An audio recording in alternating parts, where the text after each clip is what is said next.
I was standing by the kitchen window, staring out at the Boston suburbs. The leaves, now crisp and brown, swirled with the wind, a vivid reminder that change was everywhere, even in the world outside my small apartment. My fingers clenched around the letter from the hospital, trembling slightly, its contents already making my stomach churn. For a moment, I felt like I couldn't breathe, like the walls of our cramped apartment were closing in around me. The fear was almost suffocating.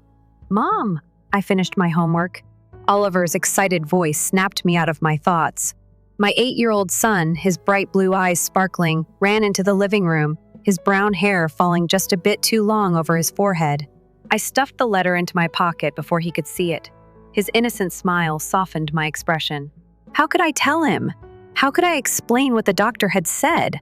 I didn't have the strength for that right now. "That's great, Ollie.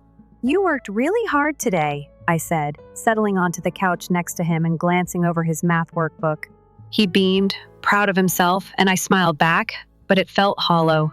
Things hadn't been easy for us since the divorce, and now we were about to face something that would test every ounce of my strength. 3 months ago, Thomas, my ex-husband, and I had finalized our divorce. It had been a long, painful process, and moving back in with my parents, even temporarily, had seemed like the best option at the time.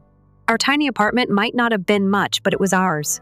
The rent was low enough for me to manage on my nurse's salary, and with a little help from my parents, we scraped by.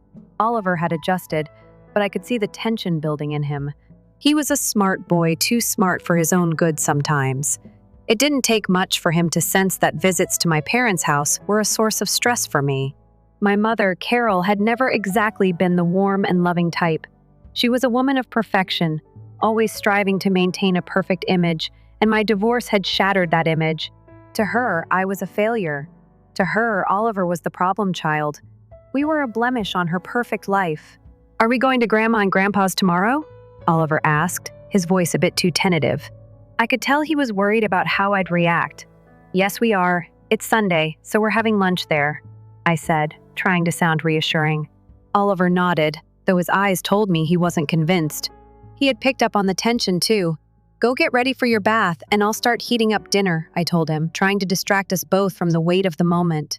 As he left the room, I pulled my phone from my pocket. 3 missed calls from my sister, Amy. I sighed, rubbed my temples, and hit the call back button. Amy's voice was sharp as usual. "Finally! You're calling me back. Are you bringing anything for lunch tomorrow?" she demanded. "Good evening to you too, Amy." "I'm fine, thanks for asking," I replied with a bite of sarcasm. I couldn't suppress. Amy always had something to criticize. "A salad again? You can't make something a little more special? Mom's always worried about your cooking skills." I closed my eyes and took a slow breath, trying to keep my patience in check. "A salad will be fine," I said, my voice controlled. It wasn't worth arguing. Amy scoffed on the other end. "Another excuse. And Oliver's still sick, I take it?" The words stung, but I bit my tongue. She wouldn't understand. She couldn't. Amy had been married for 2 years, but she had no children, no idea what it meant to be a single mother, let alone one with a son who was desperately ill. The conversation continued, and I could feel the tension in my chest tightening. After a brief exchange, I hung up and stared at the kitchen counter. My family had always been like this, criticizing, judging, never understanding. Every visit to my parents' house felt like a personal failure, a reminder that I didn't measure up. But tomorrow, I'd have to pretend. For Oliver. Just as I was about to put my phone down, I heard a soft voice behind me. "Mom, my stomach hurts." I spun around to find Oliver standing in the hallway. His face was pale, his eyes wide with worry. Sweat beaded on his forehead. I rushed to him, my heart pounding. I pressed my hand to his forehead, and it was burning hot. Before I could even react, his legs gave way, and he collapsed into my arms. "Oliver!" I cried, panic clawing at me as I scooped him up and rushed to the car. The emergency room was chaos, but somehow, I found a moment to breathe as Oliver was whisked away for tests. I sat beside him, trying to keep calm, but everything inside me felt like it was unraveling. Hours later, the doctor's face told me what I didn't want to hear. "Miss Wilson, we've run a series of tests. Your son's symptoms are concerning. We need to do more detailed tests, Doctor, Parker said, his voice grim. I nodded silently, my heart sinking. There was something in his eyes that made it clear the situation was more serious than I'd imagined. But I was a nurse. I had dealt with life and death situations before. I would get through this. The next morning, I was back in the hospital, watching as Oliver lay unconscious in a bed. The sterile smell of antiseptic clung to the air, and the sound of beeping machines was almost too much to bear. By the time Dr. Parker came to see me, I already knew the news wouldn't be good. Miss Wilson, he began, his voice soft. We've received Oliver's results. I'm afraid he has a very rare autoimmune disorder. The treatment options are limited. We can try some things, but I didn't need him to finish. The word 6 months hung in the air, more real than anything I had ever heard in my life. 6 months. That was all the time they gave us. Before Christmas. Before Oliver's next birthday, tears welled up in my eyes, but I blinked them away. I wouldn't cry. Not yet. Not until I was alone, away from Oliver. I needed to be strong for him. For both of us. I stood by the window looking out at the Boston skyline. Everything felt like it was spinning out of control, but I couldn't lose focus. I had to make the most of the time I had left with my son. And maybe, just maybe, my family would actually be family now. Tomorrow, we'd go to Grandma's for lunch. But today, I had to face a battle that no one could help me with. Not even my own family. By the time we pulled into my parents' driveway, I was exhausted. The weight of the past few days had settled into my bones, and the air around me seemed thick with attention. I couldn't shake. Oliver, ever the trooper, had fallen asleep in the back seat. His breathing was even, but I couldn't ignore the anxiety gnawing at me, knowing how little time we had left. I glanced at his peaceful face through the rearview mirror, and for a moment, I allowed myself to imagine a world where everything was fine, where Oliver wasn't sick. But that fantasy quickly faded when I turned my attention back to the house in front of me. It was huge. The house my parents had built their life around, full of perfection and status. Carol and George Morrison were the epitome of old-school success, and their home reflected it, everything immaculate, everything perfectly in place. Yet somehow, in this picture-perfect world, I always felt out of place. Mom, are we going inside now? Oliver mumbled from the back, his sleepy voice breaking my train of thought. Yeah, buddy. We're here, I said softly, turning the key in the ignition. He didn't seem to notice the heaviness in my voice. I wanted to protect him from the family drama, but I wasn't sure how much longer I could keep up the act. As we walked up to the front door, Amy opened it, her smile as practiced as always. The kind of smile that didn't quite reach her eyes. Finally, "You're here," she said, her eyes flicking down to Oliver's tired face. She didn't even ask how I was doing, just launched into the usual critiques. Mom and Dad are waiting in the living room. Lunch is 3 hours late because of you, she added with a dismissive glance. I didn't respond. I didn't have the energy to. As I walked into the living room, I could feel Carol's gaze on me. She was perched on the sofa like some regal queen, wearing that cold, calculating smile that I'd grown all too accustomed to. George, her ever-silent partner, sat beside her, looking as indifferent as always. They were both dressed in their usual expensive clothes, the kind of outfits that screamed money and status. Being late is impolite, Melissa, Carol said, her tone clipped and cold, as always. But when her eyes landed on Oliver, something softened. It wasn't warmth, but a shift. Her gaze lingered on him, noting his exhaustion. Oliver, are you feeling okay? She asked, her voice slightly softer.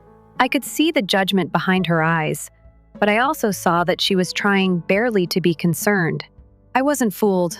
Mom, can I rest? Oliver asked me quietly.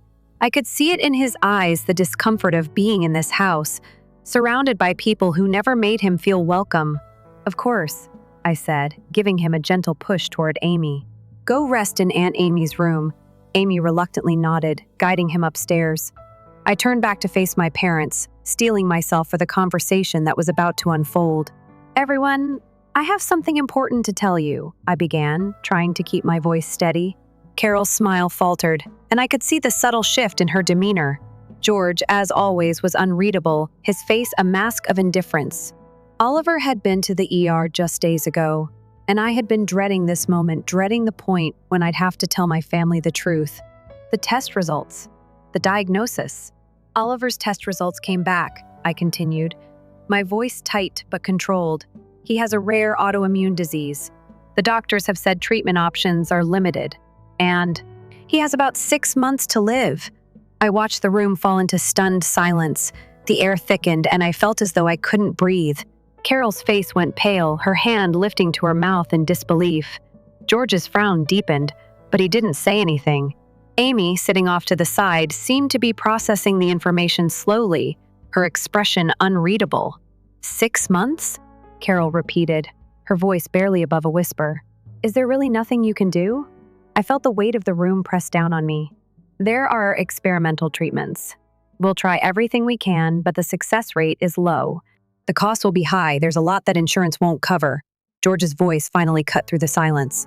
Don't worry about the money. We'll take care of it. You focus on getting Oliver the best care. I felt a flicker of relief. For a brief moment, I thought maybe just maybe my family would step up, would actually come together when it mattered most. But that hope didn't last long. Thank you, Dad, I said, forcing a smile. But even as the words left my lips, I could sense the underlying tension, the unspoken resentment bubbling beneath the surface. Carol's gaze hardened, her lips pressing into a thin line. What will you do, Melissa? Carol asked, her tone sharp again. Can you even continue working? If not, maybe it would be easier for Oliver to stay here. We could help with his care. I stiffened, the question hitting me like a punch to the gut. I knew where this was headed. Carol had never believed in my ability to handle anything. She had always preferred to control everything, to have everything under her command. Now she was trying to do the same with Oliver. No, I said firmly. I'll take a leave of absence if I need to, but I will be the one to care for Oliver. This is my responsibility. I could see Carol's disappointment. She probably thought I was being difficult, but she didn't understand. She never did.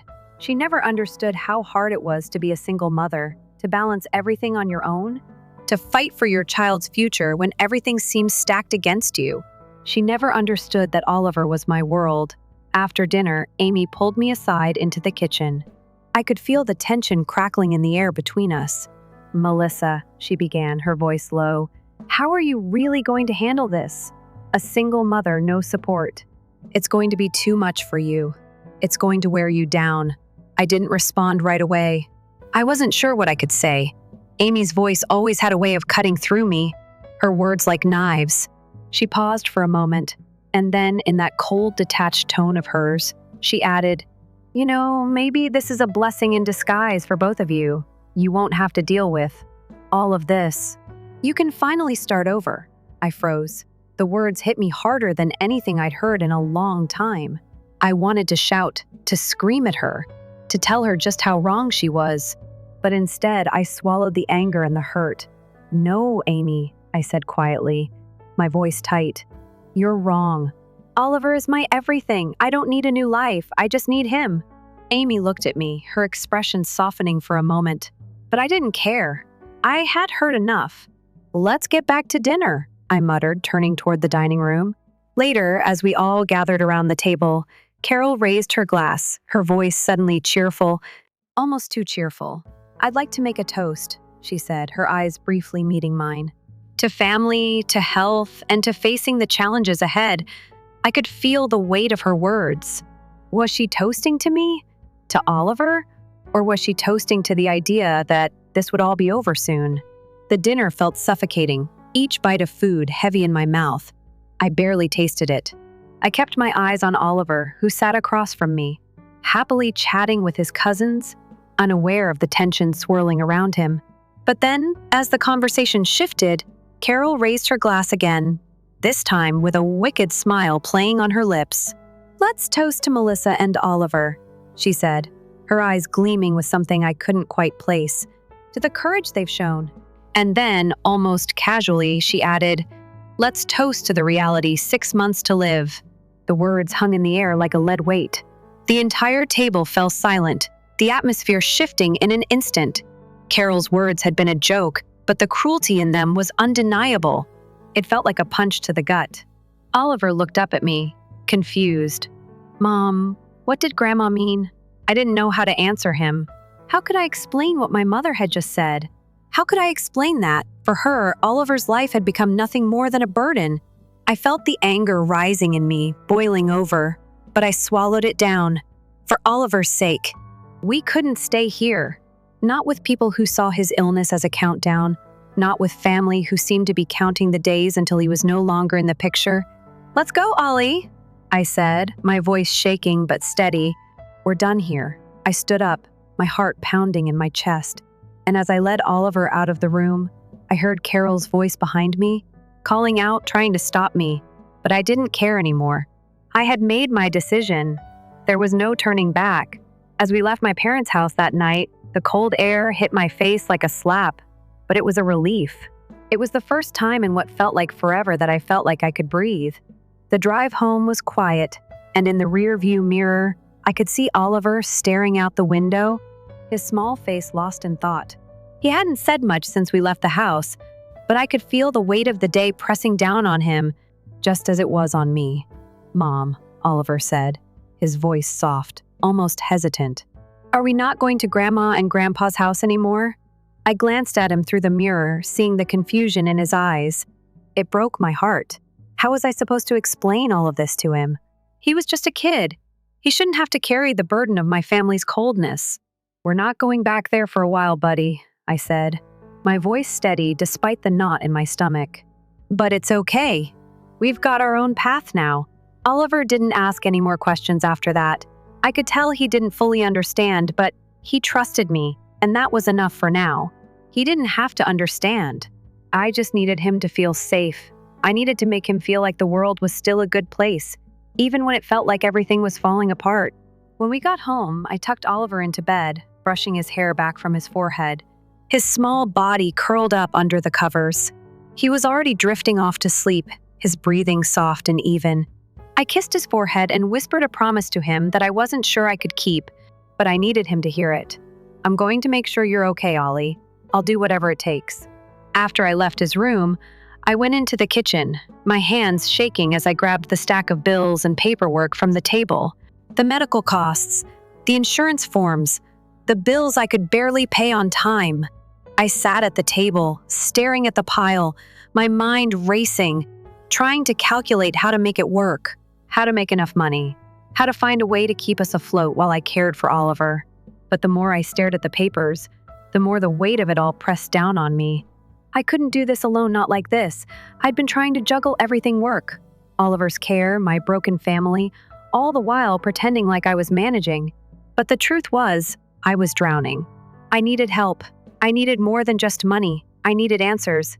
The next morning, I woke up early, a sense of urgency gnawing at me. The previous day's conversation with my parents and the coldness that had come with it still lingered in my mind. But today wasn't about them. It was about Oliver. It was about saving him, even if it meant doing things I never thought I'd have to do. I kissed Oliver goodbye as he was still getting ready for school, my heart tightening as I realized how much I had taken for granted. His laughter, his energy, his zest for life. I hadn't truly appreciated it until now, until the possibility that I might lose him loomed over me like a dark cloud. I made my way to the hospital, my thoughts consumed by the doctor's words from yesterday. 6 months. It echoed in my mind like a countdown. The weight of it felt unbearable, but I refused to accept it. I refused to give up. Oliver wasn't going anywhere, not without a fight. I parked in the hospital lot, staring at the building in front of me, the place where I spent my days, the place I thought I could always rely on. But as I entered the building, I felt a shift. This wasn't just another day at work. This was a battle. "Melissa, hey!" A familiar voice called out to me. It was Karen, one of the nurses I worked with.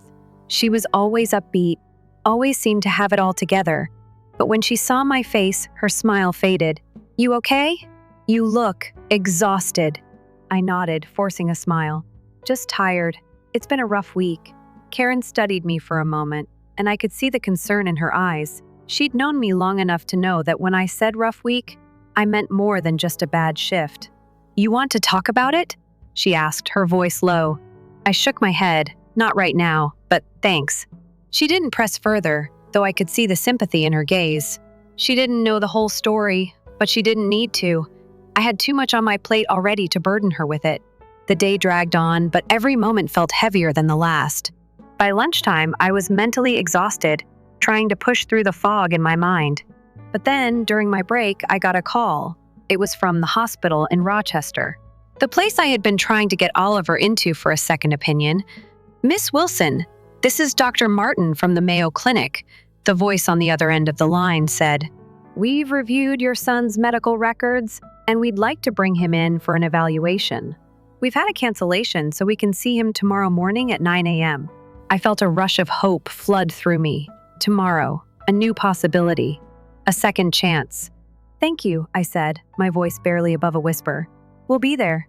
I hung up the phone, a smile tugging at the corners of my lips. For the first time in days, I felt a flicker of hope. Maybe, just maybe, this was the break we needed. Later that evening, after a quiet dinner with Oliver, I told him about the appointment in Rochester. He didn't fully understand, but he was excited nonetheless. He didn't ask questions, just smiled and nodded, eager to hear more about the new doctors I had mentioned. It was moments like this that made me hold on to hope. Oliver still had so much innocence in him, so much life ahead of him. I refused to let that be taken away by a diagnosis. I had to fight for him, even if it meant fighting alone. After he went to bed, I sat at the kitchen table again, staring at the papers. But this time, something was different.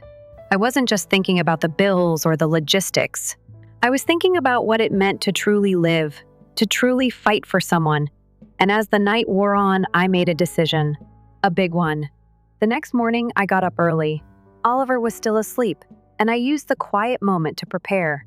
I packed an overnight bag for both of us, even though I knew the trip to Rochester would only be a short one. I needed to make sure everything was in order. I didn't know what the doctors would say, but I wasn't going to let fear dictate my next move. I had to stay strong for both of us. I gave Oliver a kiss on the forehead as he woke up, ready to start the day. He didn't question me when I told him we had to leave early for the appointment. His trust in me was something I cherished more than anything. It was the only thing that felt certain in a world that had spun out of control. As we drove to Rochester, I let the road unfold in front of me, feeling a strange mix of excitement and fear. I didn't know what tomorrow would bring, but I knew one thing for sure. I would never give up on Oliver. Not now, not ever. Whatever the doctor said, whatever the future held, we would face it together. We were already on our way. This journey wasn't over yet. And for the first time in a long time, I felt like I had some control over it. The world may have been unpredictable, but I could still choose how to fight. And I would fight with everything I had. For Oliver, always for Oliver, the drive to Rochester felt surreal. I watched the world outside the car window blur past fields, trees, and small towns that seemed to get smaller and smaller. The farther we drove, Oliver sat quietly beside me, his head leaning against the window, his soft breath making his little chest rise and fall. He was exhausted but too excited to sleep. It had been a long time since I'd seen him so hopeful, and it both broke my heart and fueled me. He didn't fully grasp the weight of what we were about to do, but he trusted me to lead him through it. I couldn't let him down. Every mile that passed seemed to push the reality of the situation farther back in my mind. 6 months. The words the doctor had spoken echoed in the back of my thoughts, like a dark cloud hanging over everything. But for now, I was determined to put that aside. This trip to Rochester was our chance, our lifeline, and I had to believe it would make a difference. When we finally reached the hotel near the Mayo Clinic, the sun had already begun to dip below the horizon. The city was quiet, with the faint hum of evening activity in the background. I checked us into a small motel. Nothing fancy, but it would do for now. I felt a strange sense of relief. The decision to leave everything behind to move us to this unfamiliar place felt right. I had no idea what would happen in the coming days, but for the first time in a while, I felt like we were taking control of our own fate. As I unpacked our things in the small room, Oliver flopped onto the bed, kicking his shoes off. "Mom, do you think the new doctors will help me?" His voice was filled with a quiet uncertainty. one that broke through his usually cheerful exterior. I sat beside him, running my fingers through his hair. I hope so, Ollie. I really do. But no matter what, we're going to make sure you get the best care. And we're going to keep fighting. Together. He looked up at me, his blue eyes wide with trust. Okay, Mom. I believe you. It was moments like these fleeting seconds where I saw the innocence and trust in him that reminded me why I was doing this. Why I couldn't give up. I smiled down at him, trying to make my voice sound more confident than I felt. Get some sleep, okay? I said softly, pulling the blanket up over his shoulders. Tomorrow's a big day. He nodded sleepily, already halfway to dreaming. I stayed there for a moment, watching him, my mind racing with 1,000 thoughts. I had never felt more alone than I did right then, but in that moment, I also felt the flicker of something else, hope. It was small, barely a spark, but it was there. For him, for us, I had to keep that light alive. The next morning, we woke up early. The sky outside the window was still dark, the faintest hint of dawn creeping in. I wanted to make sure we got to the clinic early. I knew the appointment was important, but I also knew that getting there early would give us a chance to settle in before the consultation. I didn't want to waste any time. We arrived at the Mayo Clinic an hour before our appointment. The hospital was massive, a gleaming tower of glass and steel. It felt almost intimidating, but I reminded myself that this was where hope lived now. Oliver and I walked through the doors, hand in hand, and the sterile, clinical smell of the place wrapped itself around us like a suffocating blanket. After checking in, we were directed to the waiting area. I sat next to Oliver, trying to keep my face calm, but inside I was a storm. The hours that passed before we were called in felt like years. I couldn't help but glance at the clock every few minutes.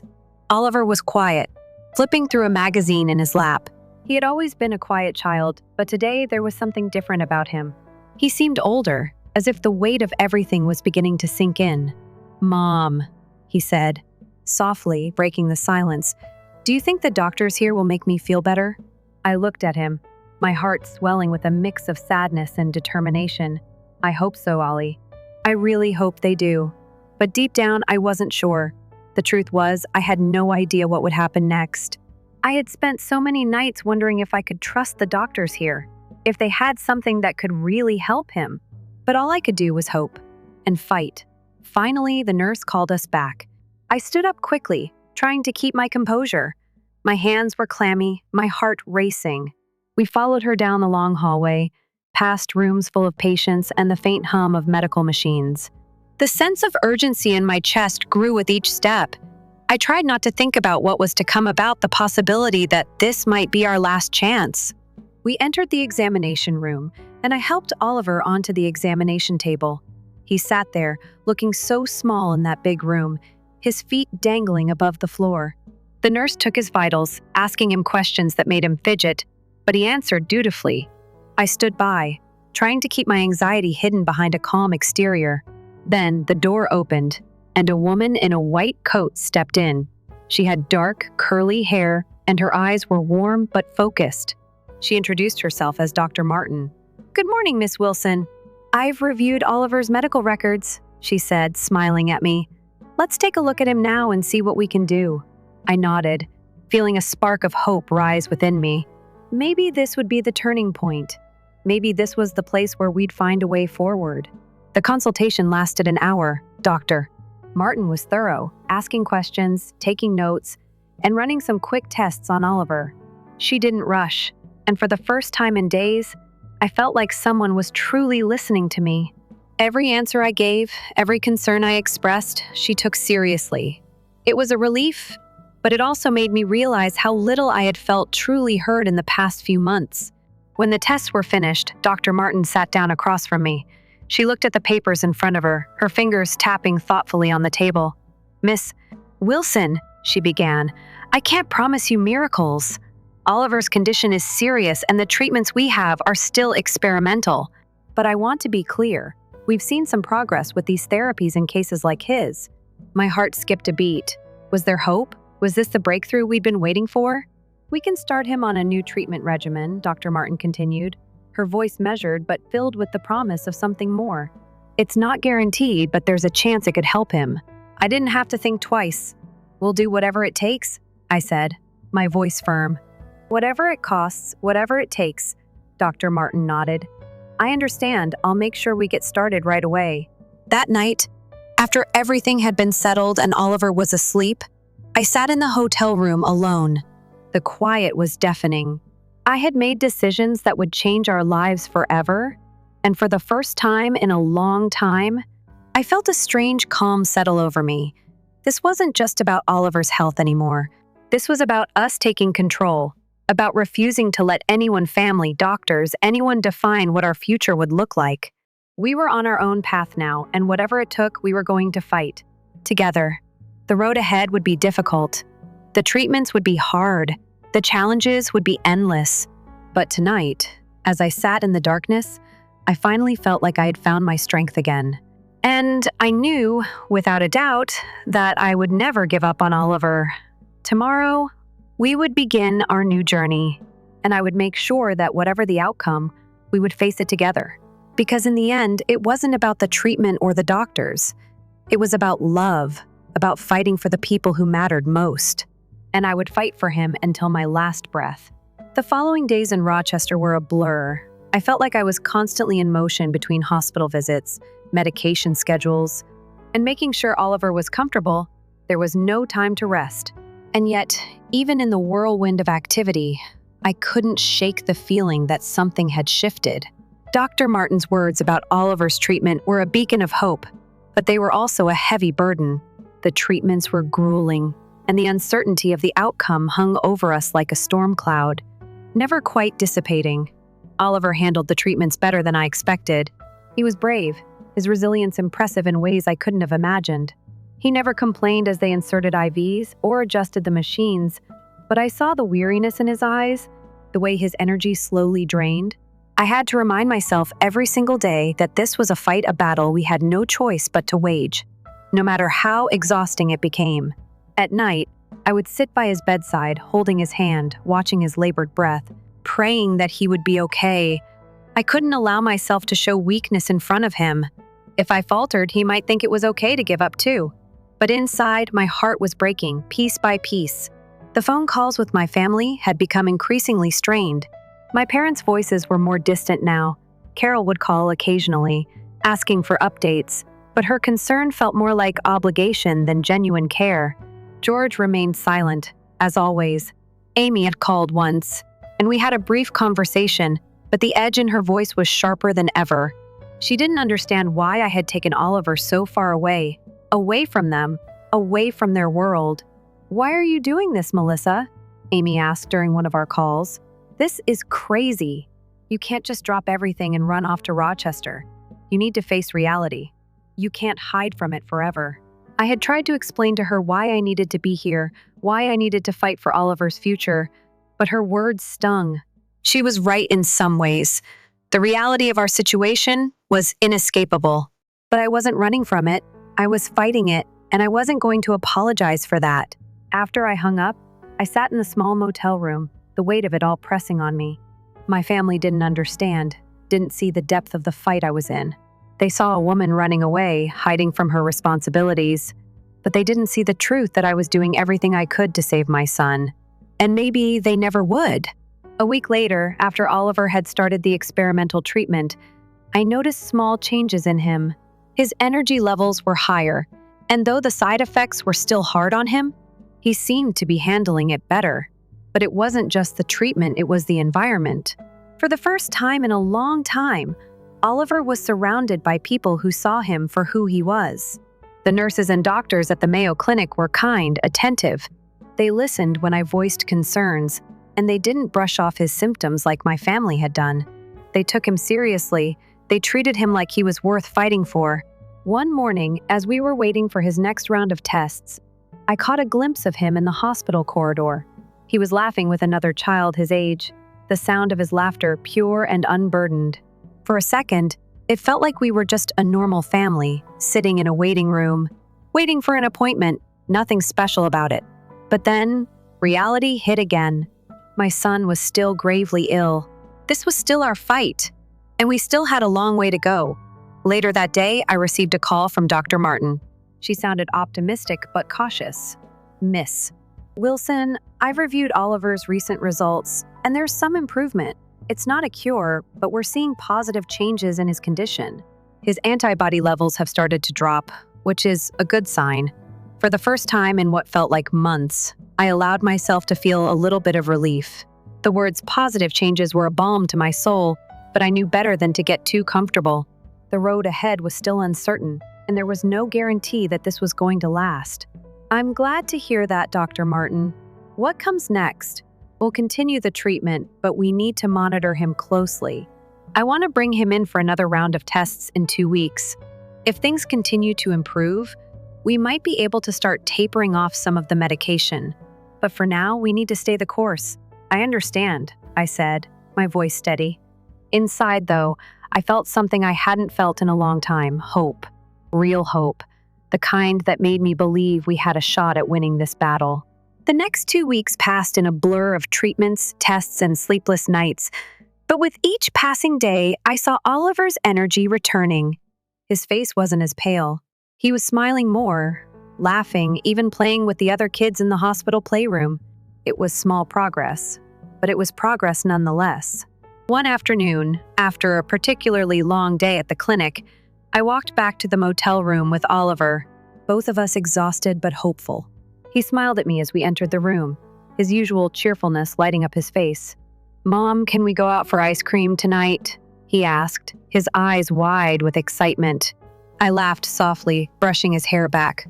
"Of course, Ollie, we've earned it." As we stepped out into the evening air, I felt a strange sense of peace. It wasn't the peace I had once known, before all of this started.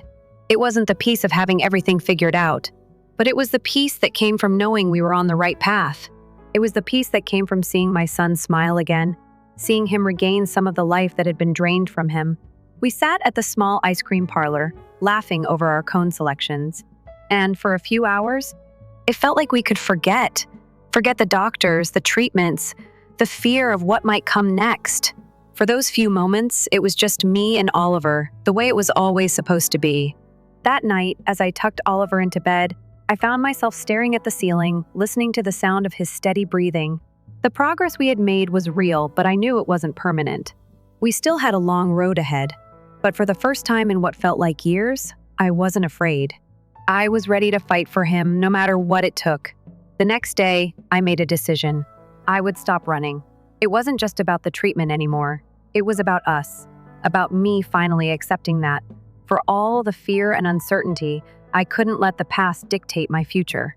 I couldn't let the weight of family expectations, of their judgment, of their coldness, dictate how I moved forward. I had to carve my own path, one that led to the future I wanted for Oliver and me. The road ahead would be long, it would be hard, but we would walk it together. No more hiding, no more running. We would face whatever came next together. And for the first time in a long time, I finally believed we could make it. The days that followed felt like a strange balance between hope and fear. Every morning, I'd wake up to the soft sounds of Oliver's breathing, and for a brief moment, I'd let myself forget. Forget about the hospital visits, the medications, the constant fear of what might happen next. But then I'd look over at his sleeping face, and the reality would hit again. We weren't out of the woods, but I was learning, slowly, to hold on to what little peace we had. I continued to take Oliver to the Mayo Clinic, watching his condition improve incrementally. The doctors were optimistic, but they kept reminding me that the future was still uncertain. Each test, each new treatment, seemed like a small victory. And yet, every victory only led to more questions. Was this the beginning of a real recovery, or just a temporary reprieve? The unknowns loomed over me, but for the first time, I wasn't overwhelmed by them. I was learning to live with them. One day, about a month after our first appointment in Rochester, I found myself sitting in the small, quiet cafe near the hospital. The steady hum of conversation around me seemed distant, almost irrelevant, as I sipped my coffee. I was reading through Oliver's medical charts, my mind trying to connect the dots, but I couldn't stop thinking about the one thing that had been gnawing at me for days: my family. It had been nearly 2 months since I'd left Boston, and not once had Carol or George reached out to check on Oliver. Amy had called a few times, but her voice was always cold, filled with that same judgment. They didn't understand why I had taken Oliver so far from them, from their world. They didn't see it as a fight for his life. They saw it as an act of defiance. I had become the black sheep, the woman who had abandoned her family's expectations for the sake of her child's well-being. I had never felt more alone. But in that loneliness, I found a strange sense of strength. I was no longer bound by the toxic pull of their expectations, their judgments. I had spent so much of my life trying to make them proud, trying to fit into a mold they had created for me. But now, there was only Oliver. And for the first time in my life, I realized that was enough. I hadn't told Oliver about the phone calls, about the absence of his grandparents, about the coldness I'd felt from them. I didn't want him to feel the weight of their rejection. He deserved better than that. He deserved a mother who would fight for him, no matter what anyone else thought. That afternoon, I received an unexpected call from Dr. Martin. "Miss Wilson," she began, her voice calm but filled with purpose. "I've reviewed Oliver's latest results, and I have some good news. The experimental treatment seems to be working better than expected. His immune system is showing signs of improvement, and his antibody levels are continuing to drop." For a moment, I couldn't breathe. It wasn't a cure, but it was the next best thing. I could hear my heart beating in my ears, the relief washing over me like a wave. I hadn't realized just how much I had been holding my breath until now. "That's incredible," I said, my voice barely above a whisper. "Doctor," Martin continued, "it's still a long road ahead, but with this progress, we're hopeful. We'll need to continue monitoring him closely, but I think we can start to talk about long-term treatment options." I hung up the phone, my hands shaking. The relief was overwhelming, but it was also tempered with the knowledge that this was just one step, one victory in a much longer battle. But it was a victory, and it was a victory that belonged to us. Oliver was getting better. The next few weeks passed quickly, each day marked by Oliver's growing strength. He was laughing again, running around the small motel room like the carefree boy he once was. The color had returned to his cheeks, and though he was still undergoing treatment, it was clear that the worst was behind him.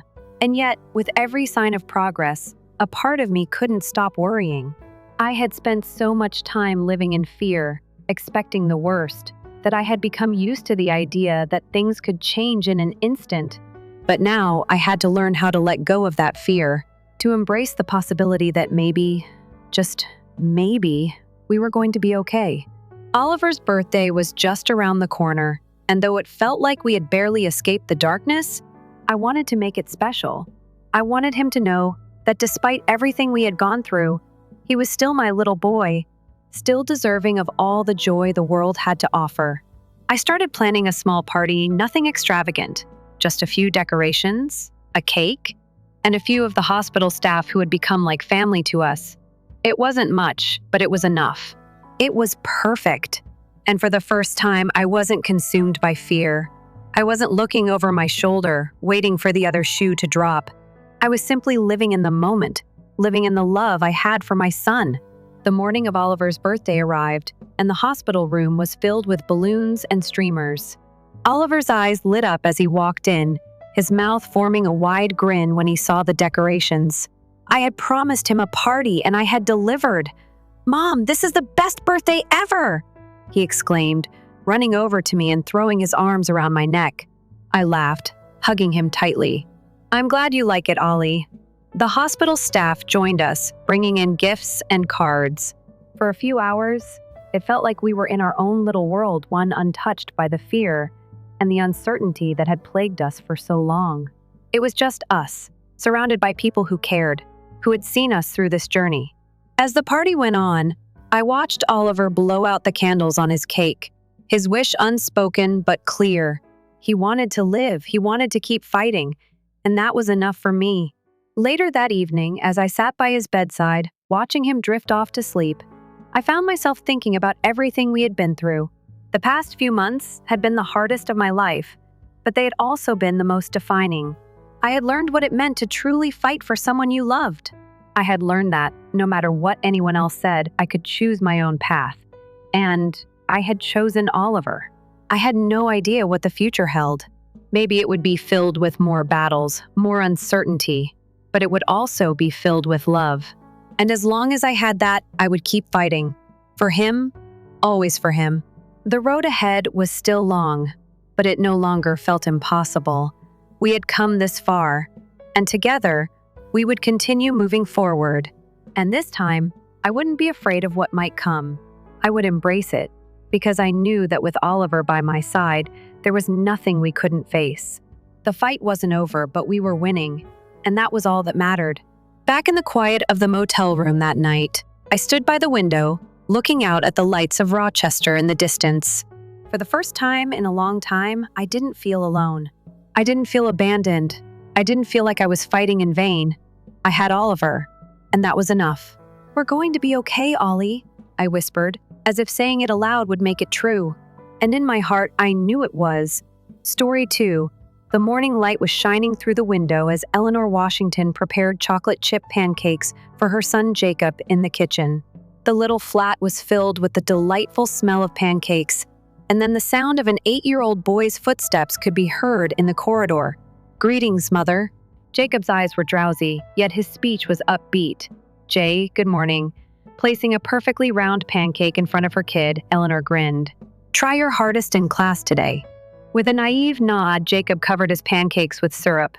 "We're going to Grandma and Grandpa's place on Sunday," Eleanor remarked, softly stroking her son's black hair. Just for a second. Her smile flashed with tension. Eleanor filed for a divorce from Michael 3 years prior, claiming that they couldn't agree. The official rationale was that. However, the reality was more nuanced. Following the divorce, she and her kid relocated to an apartment close to her parents, Robert and Martha, affluent Boston suburbia residents. Eleanor used the excuse that she needed family support, but she was still unsure of what that support entailed. Is it possible to earn $10,000 a month only from YouTube? From home? All? With her stories, I accomplished precisely that. No voice, no face. If you're interested, click on a link in the description. After 2 years of operation, Eleanor's bakery, Sweet Traditions, was finally starting to stabilize financially. Locally, her baked goods were becoming more and more well-liked, honoring classic American recipes while including her own distinctive additions. But her business was rarely discussed at the weekly Sunday meals at her parents' house. "Is Dad arriving today, Mama?" Jacob asked abruptly. Eleanor felt a twinge of pain at the question.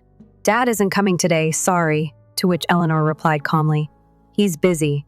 Michael had remained close to her family after the divorce, particularly with her sister Victoria, whom he often contacted as a business partner. But he frequently neglected to give his son, Jacob, the child support that was agreed upon. Eleanor brought a handmade apple pie to her parents' house on Sunday afternoon. Over the years, the big white mansion on Maple Street remained dignified. Walking across the well-kept garden after opening the gate, she saw that the front entrance was already decorated with a Christmas wreath. Martha, Eleanor's mother, emerged as the door opened. "Another handmade pie, Eleanor. You need to have purchased one from the shop." As usual, Martha's opening remarks were critical. "Victoria is already here. She is consistently on time." As Eleanor entered the house, she discovered her sister Victoria and father Robert conversing in the living room. Victoria had a flawless blonde haircut and was elegantly clothed in brand clothing. "You've done it, Ellie," Victoria gave a nonchalant wave. "Give your aunt a hug, Jacob." Jacob hesitated a while before approaching Victoria. She gave him a ceremonial embrace before releasing him. "Hey, did you hear? I am embarking on a new endeavor with Michael. He truly possesses incredible business acumen." As she set the apple pie on the dining table, Eleanor continued to grin. "That's fantastic," she said bluntly. Robert's investing speeches, Martha's social event organizing, and Victoria's success tales were the main topics of discussion throughout lunch. The subject swiftly shifted when Eleanor started talking about the new menu items at her bakery. "What are the Christmas plans, by the way?" Martha inquired. "We can all spend it together this year." "Michael has been invited as a special guest." Eleanor took a deep breath in silence. "Michael? However, why? He belongs to this family, Eleanor." Robert's voice was severe. "We don't have to break up our relationship with Michael just because you decided to get a divorce." Eleanor nodded solemnly, remembering that she had never requested them to do so. There was a message on her phone when it rang. It came from a detective she had employed half a year prior. Silently, Eleanor put her phone back in her bag and attempted a grin. Eleanor got up early on Christmas Eve in order to prepare a special dessert. Her mother used to cherish a dish she called the family bond, which was a red and white cake topped with raspberries and strawberries. After Eleanor's divorce, her mother stopped baking this cake, which had been a Christmas ritual for years, on the grounds that customs aren't worth preserving. "Do you believe Santa will arrive soon, Mama?" Looking at the tiny gifts positioned beneath the Christmas tree, Jacob inquired. He was old enough to start questioning Santa Claus's existence, but he still believed in Christmas magic. Naturally, Eleanor patted her son's head and replied, "You've been such a good boy." For Jacob, she had concealed a brand new bicycle. She would do anything to make her kid smile, even if it meant spending a lot of money. By the afternoon, Jacob was carrying handwritten cards for his grandparents as they departed the flat, and Eleanor had meticulously placed the prepared cake in a box. The snow had started to fall softly. "Jay, it's snowing Christmas." Eleanor looked up at the sky and said, "It's something very special." As she smiled at her son, her face glowed beautifully, but there was fire burning deep within her eyes. A copy of the report she had received from the detective, arriving at Robert and Martha's home, was in a red envelope in the inner pocket of her coat. A silent flame of resolve. There were already a number of high-end vehicles parked outside. Eleanor inhaled deeply to instill courage in herself. "Jacob, remember to smile. Everyone has a special day today." The door was opened by Victoria. She had a diamond pendant shining at her neck and was dressed in a black velvet dress. "At last you came. Everybody has been waiting." Victoria kissed Eleanor's cheek formally. "A homemade cake, huh?" Mother already purchased a pricey Whole Foods dessert. "I wanted to honor tradition," Eleanor replied quietly as she entered the living room. She saw Michael 3 years after the divorce. He looked more refined and successful. He wore an expensive suit with gold cufflinks glinting in the light. "Ellie, glad you could make it." Michael smiled, but his gaze quickly shifted to Jacob. "How are you doing? Keeping well?" Jacob approached his father with some nervousness. "Dad, what do you want for a Christmas present?" "I made a list."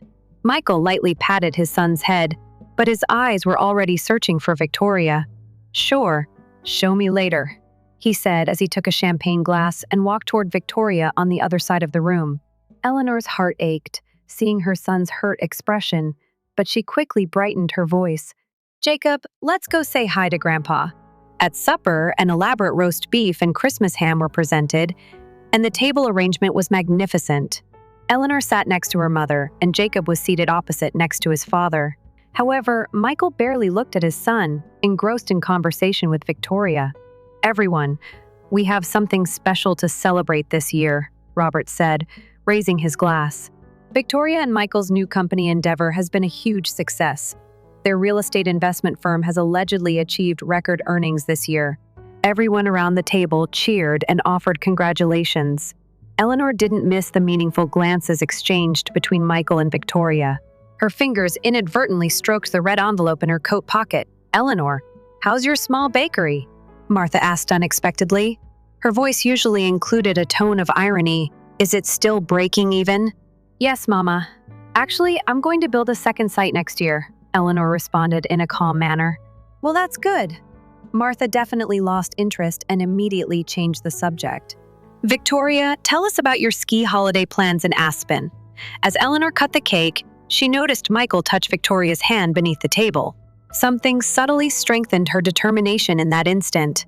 The crimson envelope was still in her coat pocket. Eleanor checked. "Jacob, may I inquire how you are doing academically?" For the first time, Robert took an interest in his grandchild. Jacob's face became radiant. "I'm the class's best math student, according to my teacher. Additionally, I will be performing in the Christmas pageant as a shepherd." "That's good." Martha grinned, but there was no warmth in her eyes. "However, the state chess championship has already been won by your cousin Brian." Eleanor noticed a small droop in her son's shoulders. "Jacob has been performing admirably. He has a unique skill, according to his teacher." Her voice was forceful but compassionate as she spoke. Michael didn't mention his son's accomplishments because he was absorbed in his phone. Instead, he spoke to Victoria in a whisper. and they both chuckled softly. Eleanor's cake was served when it was time for dessert. "This isn't my mother's traditional recipe, Eleanor." As she grabbed a piece, Martha said, "Something was altered by you. To add extra fragrance, I gave it a tiny twist," Eleanor answered. "Traditions need to remain that way," Martha stated with obvious annoyance, particularly customs inside the family. Despite the irony, Eleanor gave a modest smile. Indeed, particularly when family members value and respect one another, family customs should be cherished. Silence fell across the table for a minute. Victoria and Michael looked at one another anxiously. "Well, it's time to exchange presents." Martha abruptly shifted the topic and got to her feet. "Under the Christmas tree, let's go to the living room." The gifts were stacked high and colorful. Eleanor sat down softly and sat her son down next to her. Her heart was racing, yet her expression was calm. "First, let's talk about exceptional gifts," Martha stated, as she gave Victoria a beautifully wrapped package for our precious daughter. Victoria extracted a high-end diamond bracelet from the package. "Oh, lovely. Thank you. Dad. Mom." She hurried to her parents and embraced and kissed them appreciatively. Michael then got a watch that was just as costly. "For us, you have always been unique." As she said it, Martha grinned. The words caused Eleanor to frown. Her ex-husband's preferential treatment of her parents was obviously out of character. When Jacob's time came, anticipation filled him with excitement. Grandma gave him a tiny present here, which Martha gave to him. With much anticipation, Jacob opened the package and took out a single set of toy cars. They were the same ones Eleanor had as a youngster, and they were so ancient that they may have been sold at an antique store. "Grandma, thank you." Despite his evident displeasure, Jacob remarked in a kind manner. At last, Martha looked at Eleanor. She had a crimson envelope in her hand. "Eleanor, too. This is your gift." Eleanor took the envelope in silence. It reminded her oddly of the red packet she was carrying. She cautiously opened it and pulled out the card inside. It was written in a single line. "Have you lost your place in this family?" There was a thick quiet in the room. "I understand," Eleanor remarked calmly, without glancing at anybody, as she closed the card. Martha smiled icily and held out her glass of champagne. "Gifts are reserved for actual family members." There was a triumphal ring to her voice. Victoria also raised her glass as she stood next her mother. "It's really unfortunate to be a single mother." Despite her kind tone, her words pierced Eleanor's heart like a sharp knife. Though he didn't completely comprehend the circumstances, Jacob had a bad feeling that his mother had been told something awful. His eyes filled with tears, and his voice trembled as he shouted out, "Mom." "It's okay, Jay," Eleanor soothed, placing a kind hand on her son's shoulder. She spoke in a fairly composed tone. She rose slowly and moved to the middle of the room. "I have a present for both of you." Eleanor reached into her coat pocket and pulled out her own red envelope. It was nearly identical in size and color to the one Martha had given her. "This is the actual present I got from folks I assumed were members of my family." The envelope was put on the table by her. Michael moved uneasily, and Victoria's face lost its color. "What are you attempting to do, Eleanor?" Robert's voice was a mixture of fear and rage. "Dad, I'm simply being honest with you." Silently, Eleanor answered. "I've been wondering for 3 years why my marriage ended so abruptly. Why was my husband still a member of this family after he left me?" "Eleanor, stop," Michael murmured softly as he got to his feet. Eleanor, however, disregarded him. "And why am I not receiving my son's child support? Does Michael not make the payment?" She turned to face her parents. "Where is the money being stopped?" "This is inappropriate talk for this occasion," replied Martha, getting to her feet. Particularly in front of the toddler, her voice was piercing and authoritative. "Mother, you're correct. In front of a youngster, it could not be suitable." Eleanor's gaze shifted to her son. Jacob's attitude was one of bewilderment and fear as he saw his mother. "Jay, could you wait outside for a bit?" Eleanor asked him with a smile. "If you could bring my coat, that would be useful." After leaving the room, Jacob hesitantly did what his mother had instructed. Eleanor looked at her family once again. 6 months ago, I hired a detective. I just had one question for him. What was my divorce's true cause? He conducted a very thorough investigation, and Eleanor's voice was quiet but strong. Victoria cut me off abruptly. This is absurd. We have tasks to complete. Michael, come on. Where are you heading, Victoria? Calmly, Eleanor asked. To spend your Christmas Eve evening together at Michael's penthouse. The room fell silent once more. Victoria and Michael stood motionless. Yes, I am aware of that. Michael and Victoria have been having an affair for 4 years, Eleanor added. In other words, ever since I was still married to him. Lies! Victoria screamed. You don't have any proof? Eleanor pointed to the red envelope. All the evidence is in there. Hotel records, private jet reservations, photos of the two of you together. And the real reason Michael suddenly asked for a divorce. Martha quickly reached for the envelope, but Eleanor was faster, taking the envelope and stepping back. Not yet. Mother, there's more in the envelope. Eleanor's eyes glinted sharply.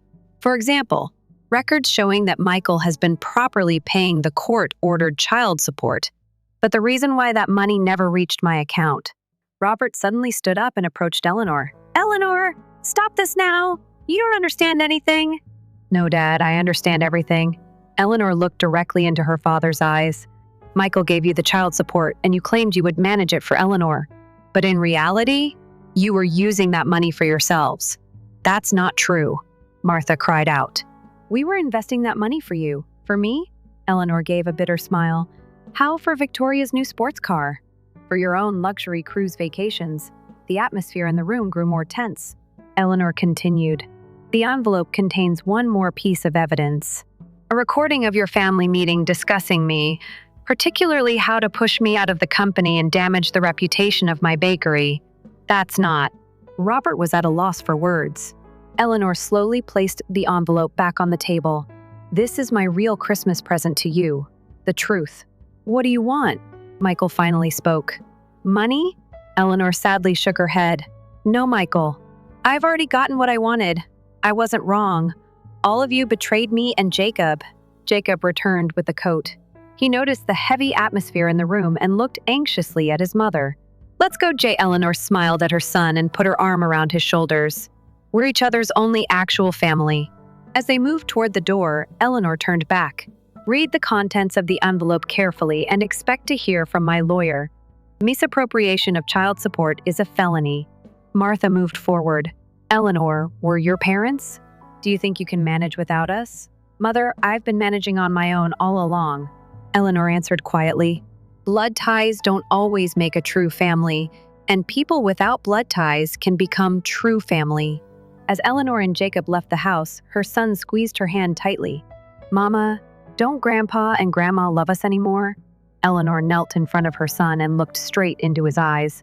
Love comes in many forms, Jay, but real love respects and cherishes others. We are going to start a new family, only us. Shouting from inside the house started as they climbed into the car and drove away from the driveway. The silence of the night was broken by Victoria's tears, Robert and Martha's argument, and Michael's irate voice. Eleanor took a single look in the rearview mirror. She had tears running down her cheeks, but they weren't sad ones. They were liberating tears. She whispered a fresh start while grinning at Jacob. The snow began to fall more heavily, covering their car tracks.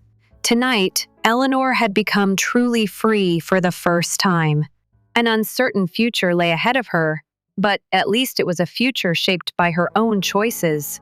The gentle melody of White Christmas played on the car radio. Eleanor began to sing softly, and after a while, Jacob joined in. Their voices resonated warmly inside the car. The next morning, the sunlight streaming through the window of Eleanor's apartment gently illuminated her face. For a moment, she thought last night's events might have been a nightmare, but the copy of the red envelope on the table reminded her that everything had been real. Her smartphone had been ringing nonstop since morning calls and messages from her parents. Victoria and Michael arrived continuously, but Eleanor didn't respond to any of them.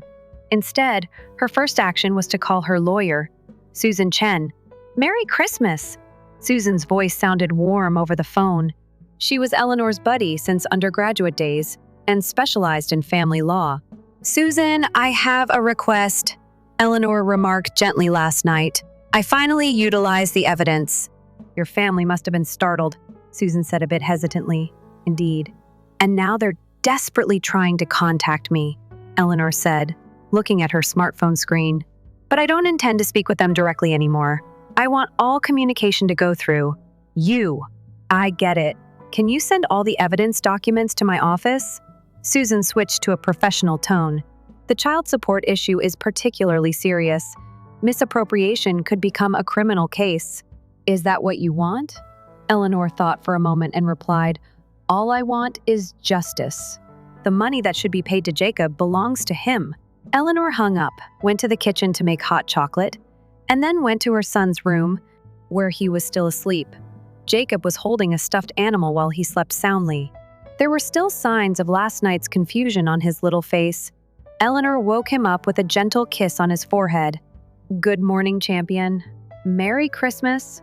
Jacob slowly opened his eyes and whispered, Mama, did Santa come? Naturally, Eleanor smiled. Santa always brings presents to good children still in their pajamas. They moved to the small living room and began opening presents under the Christmas tree. The light in Jacob's face when he discovered the new bicycle was the best Christmas gift for Eleanor. By afternoon, employees from Eleanor's bakery visited one after another, bringing handmade Christmas presents. They surrounded Eleanor and Jacob, filling the small apartment with laughter and songs. Eleanor felt deep gratitude for their presence. This was the family she had chosen. At dusk, there was a call from Susan. Eleanor, there's already movement. Michael's lawyer contacted me. They seem to want a swift resolution. What does that mean? Eleanor asked, looking at the snowy landscape outside the window. Michael has agreed to pay all unpaid child support, plus an increase in future support, and he is also proposing compensation for emotional damages to you. Susan's voice contained surprise. They seem extremely afraid of this becoming public. Eleanor gave a wry smile. I'm sure they are. Michael's reputation is the lifeblood of his business. If it became known that he cheated on his wife and then embezzled his child support money, I've also heard from your parents, Susan said carefully. They want to see you. No, not yet, Eleanor said firmly. Legal resolution first, emotions later. A few days later, a small local news article was published. Prominent businessman Michael Washington agrees to pay substantial settlement to ex-wife. On the surface, it appeared to be a normal adjustment of post-divorce property division, but rumors spread rapidly in the local community. A week later, Eleanor's bakery was busier than usual.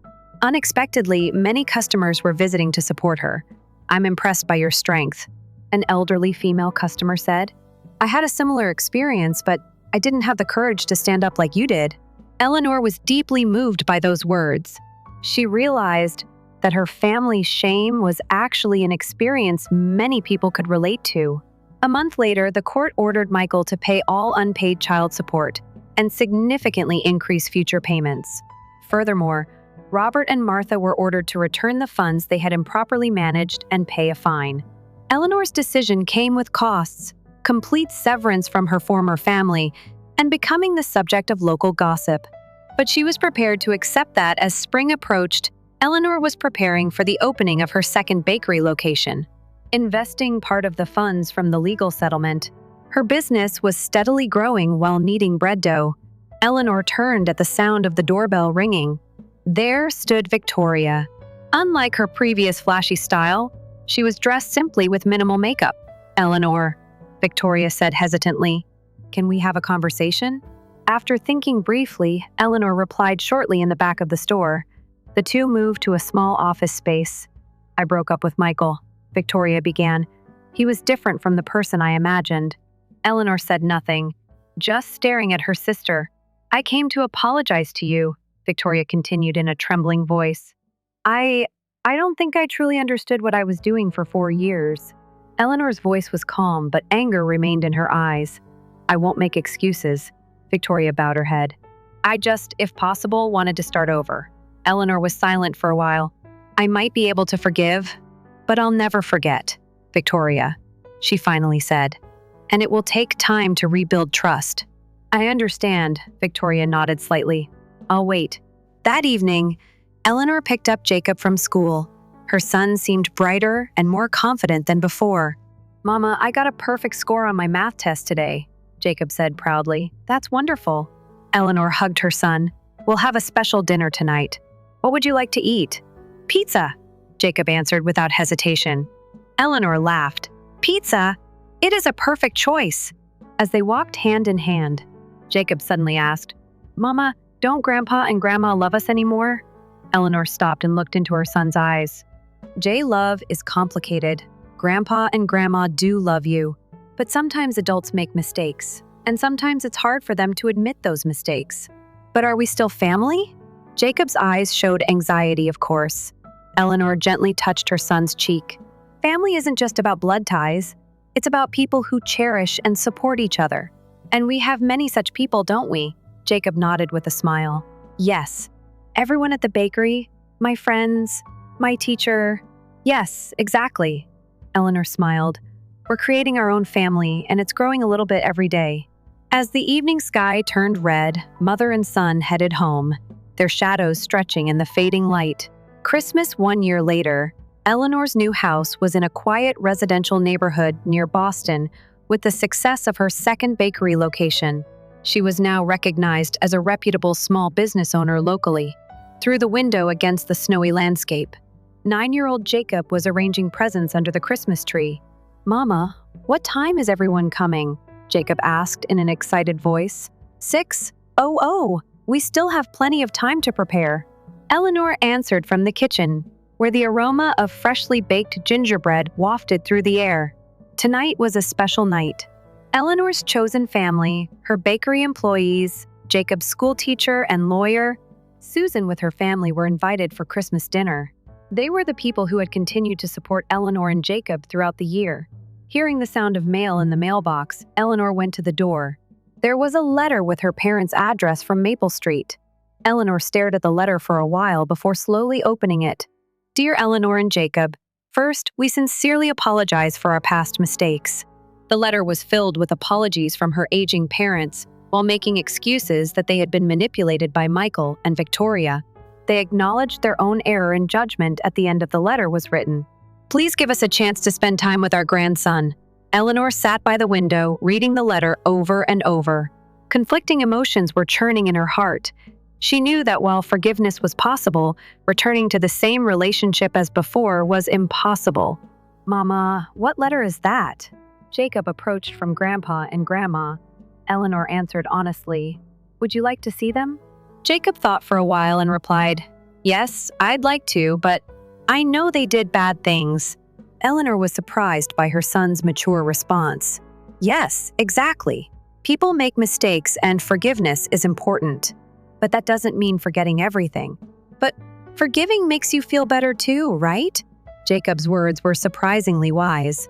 Eleanor hugged her son and whispered, "Yes, you're really smart." Together, they took out a red envelope and began writing a reply. It was a letter proposing the rebuilding of relationships with new boundaries rather than anger or resentment. Beginning with the title, "What is Family?" The letter detailed what Eleanor and Jacob had learned over the year, that blood ties are only part of it, and respect, honesty, and unconditional love are what truly form a family. At twilight, invited guests began to arrive, filling the house with laughter and warmth. Various dishes were arranged on the dining table and people shared news about their lives. Everyone present was bound by genuine bonds, even without blood relations. Before dinner, Eleanor raised her glass and said, "Thank you to everyone who has supported us this year. You are the family we have chosen. And next year, our circle may grow even wider." In her eyes, shone the strength of having overcome past pain and hope for the future. Outside the window, snow continued to fall quietly, announcing the arrival of a new season.